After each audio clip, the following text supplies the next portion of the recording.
पाण हल्के फुल्के शिकार लाइ निकितासीं। अॼु त जशन थी वियो, सॼे साल जो ख़र्च निकिरी आयो। कितनी कमाई?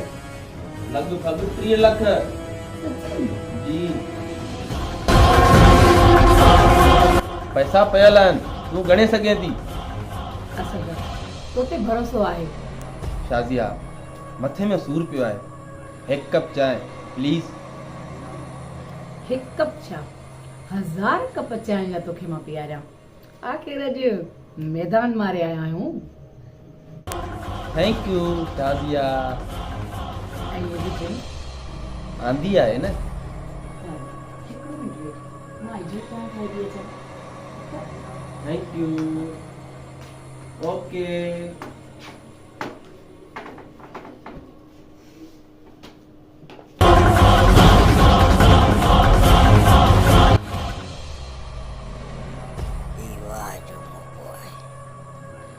अगर ये 3 लख मूंखे मिली वञनि था त मुंहिंजा समूरा मसाला हल थी वेंदा।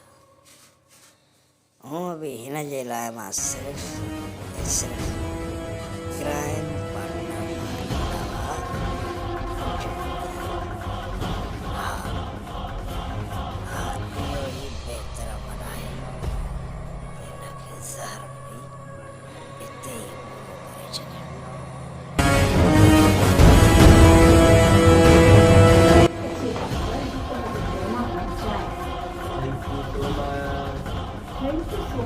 सही आहे पार्टनर, पर मुंहिंजी खुराक हाज़िर आहे हमारी खुराक। क्या बात है।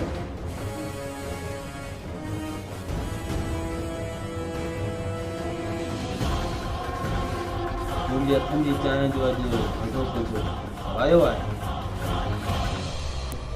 लॻे थो त इहो मज़ो ऐं सवादु 30 लख रुपयनि जो आहे।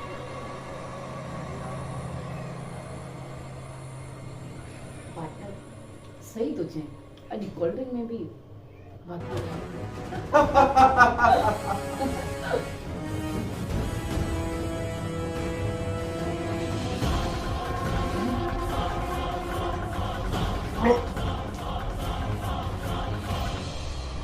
पार्टनर की चाय। सॉरी पार्टनर, हिन में ज़हर आहे, ज़हर पार्टनर।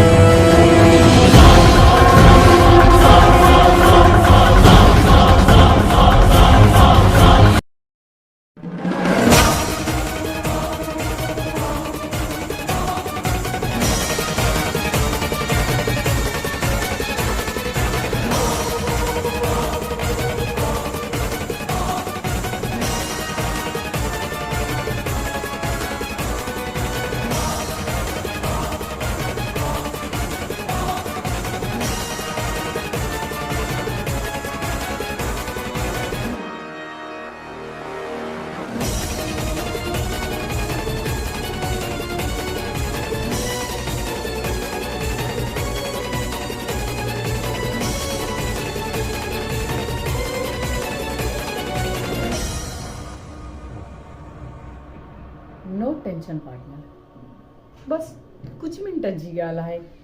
तूं बिल्कुलु सुकून में अच।